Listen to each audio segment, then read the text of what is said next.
Uue auto ost on kindlasti protsess, kus on parasjagu emotsiooni, ratsionaalsust ja kindlasti ka eelarve. Otsustamisprotsessist on aga olulisem see, et auto kasutamise jooksul ei tuleks ootamatuid üllatusi. Auto maksumus on kindlasti üks oluline osa otsustamisprotsessist. Samas ei pöörata piisavalt palju tähelepanu sellele, millised on auto jooksvad kulud. Seda nagu korraline hooldusmaksumus, reaalne kütusekulu, kindlustus ja liisingumaksed. Autot valides on võimalik automüüjalt saada täpne info antud mudeli hooldusmaksumuse kohta, et teaksite seda arvestada. See on oluline, kuna autotootjate vahel võivad siin olla üsna suured erinevused. Auto kasutusrendi kuumakse sõltub eelkõige kasutusperioodi pikkusest, planeeritavast läbisõidust ja ka auto margist ja mudelist. Mida paremini auto hoiab turuhinda, seda madalam on üldjuhul liisingu kuumakse. Erinevate automarkide vahel valides soovitan võrrelda ja summeerida liisingu kuumakse ja jooksvad kulud, kas siis kuupõhiselt või perioodis.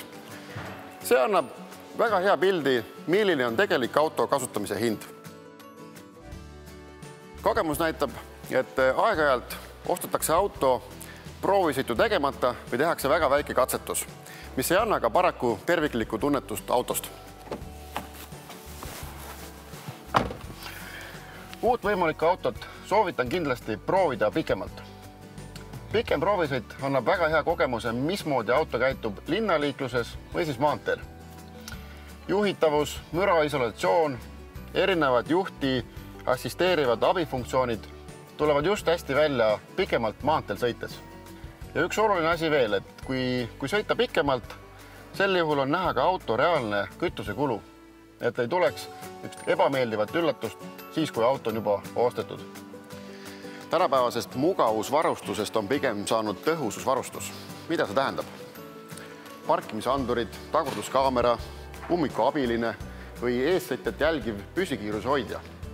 Need kõik on funktsioonid, mis vähendavad õnnetusse sattumise riski. Ja paraku iga õnnetus toob kaasa kulu, on see siis kindlustuse omavastutus, muu remondikulu, inimfaktorist rääkimata.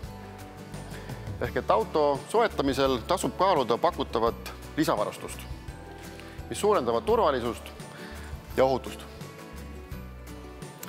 Bensiini, diisli ja gaasimootoriga autode vahel valimisel mängib olulist rolli kasutusperiood, kuid enam planeeritav läbisõit. Diisel- ja gaasimootoriga autode soetusmaksumus on üldjuhul kõrgem kui bensiinimootoriga autod. Samas suure läbisõidu puhul võib kogu kulu tulla tunduvalt väiksem kui bensiinimootoriga auto. Autot ostes ma soovitan automüüja käest küsida informatsiooni, millise kütusega auto on majanduslikult teile kõige otstarbekam. Ja loomulikult autode sõidudünaamika on erinev, kuid see on pigem juba kliendi eelistus. Hea eeltöö aitab teha läbimõeldud otsuse. Lõppkokkuvõtteks on ju oluline, et kulud on oodatud tasemel, auto vastab ootustele ja emotsioon auto kasutamisest on positiivne.